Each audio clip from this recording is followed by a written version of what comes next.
इस पूरे आयोजन के बारे में। नमस्कार, गुड इवनिंग।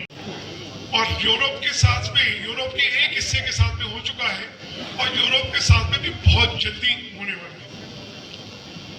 जिस तरह की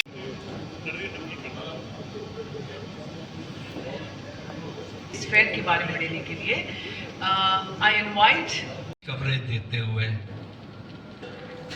इसको प्रिंट करेंगे और इलेक्ट्रॉनिक मीडिया पे चलाएंगे।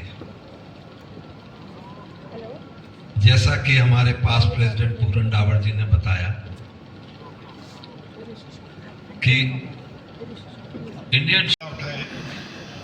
धन्यवाद। Next I request Shri Puran Dawar ji to speak a few words. का हम प्रदर्शन कर सकें, उस सफर को छोटा करने के लिए ही एफमेक ने आयोजन किया है मीट एट आगरा का। निश्चित तौर पर जितना हम नई टेक्नोलॉजी को अपने हुनरमंद भाइयों को दे सकेंगे वह लाभ आज लाते हैं और ये बिल्कुल राइट टाइम है। इस समय जो हुई वो देंगे। हम जो विंटर सीजन का डेवलपमेंट सैंपल्स बन रहे हैं वो वहाँ पर उनको इस्तेमाल करेंगे, जैसे उनको व्यापार मिलेगा। अगर वो उनकी सूटेबल चीज़ होती है तो उसका ऑर्डर आएगा हमारे पास, हम उनको वही ऑर्डर प्लेस करेंगे।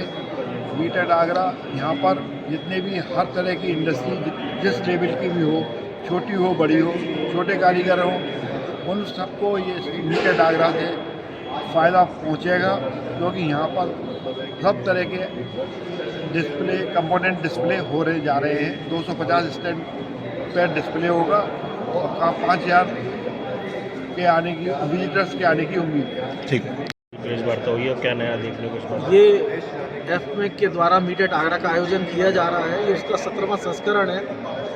साथियों, the Agra shoe factor federation ये हमारा कामदारों का संगठन है और हम ही हैं जो दलित समाज के लिए चिंता करते हैं, चिंतन करते हैं। और मेरे अनुरोध पर इस बार अध्यक्ष गोपाल गुप्ता जी ने, मैंने जाटव समाज के जो पंच प्रमुख हैं उनसे बात करी है। सेवला, नरीपुरा, जगदीशपुरा, भगवान टॉकीज वहाँ से स्पेशल बसेस चलाई जाएंगी। वो भाइयों को वहाँ से लेंगी और वापस भी उनको छोड़ेंगी। निश्चित तौर पर आगरा का जो जूता है वो संत रविदास जी के टाइम से चला आ रहा है और आगरा का हुनर विश्व बाजार में सब दुनिया मानती है। अब हमारे को वैश्विक बाजार में उतरना है, अपने जूते को दुनिया में बेचना है। उसके लिए लगभग 253 स्टॉल यहाँ पर लगी हैं। उन स्टॉलों के माध्यम से हमारे भाई लोग नई टेक्नोलॉजी को सीखेंगे और समझेंगे और हमारा आगरा का जूता विश्व बाजार में अब दौड़ेगा, ऐसा मुझको लगता है।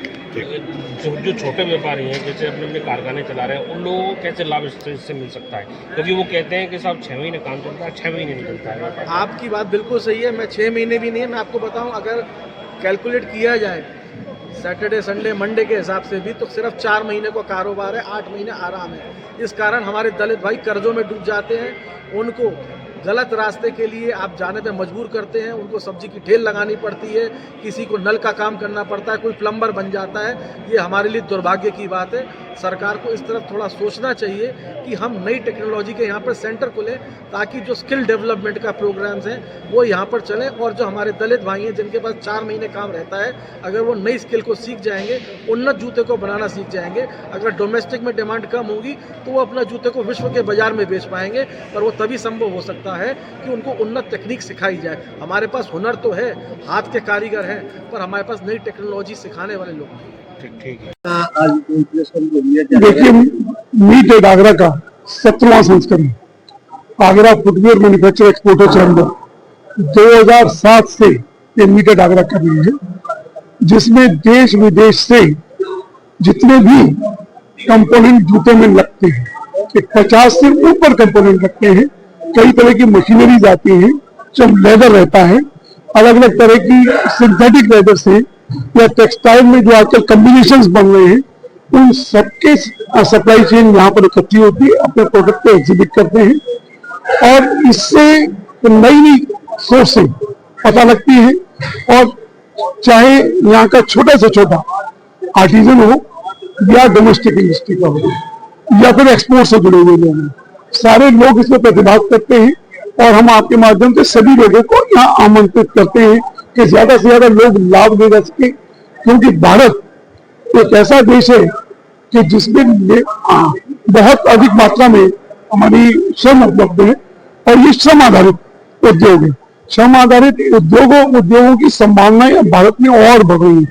जिस तरह से भारत की अर्थव्यवस्था बहुत तेजी से बढ़ रही है, उसको देखते हुए जो संभावना व्यक्त की जा रही है, जो उद्योग आज 26 बिलियन डॉलर के पर है, वो 90 बिलियन डॉलर तक हो सकता है अगले 5 साल के अंदर। इतनी संभावनाएं जिसमें है, इस तरह के प्रयास लगातार होते रहने चाहिए। और मेरी अपील है कि ज्यादा से ज्यादा लोग जो जूता इंडस्ट्री में जुड़े हैं वो तो भाग ले ही ले, जो जूता इंडस्ट्री में नहीं जुड़े वो भी देख करके उनको भी संभावनाएं नजर आएंगी। क्योंकि अगर इंडस्ट्री को ग्रो करना है तो यहाँ नए प्लेयर्स को भी बुलाना पड़ेगा, नए प्लेयर्स को भी आना पड़ेगा, और जितने नए लोग जितना इसको देखेंगे उतना ही उद्योग आगे बढ़ेगा।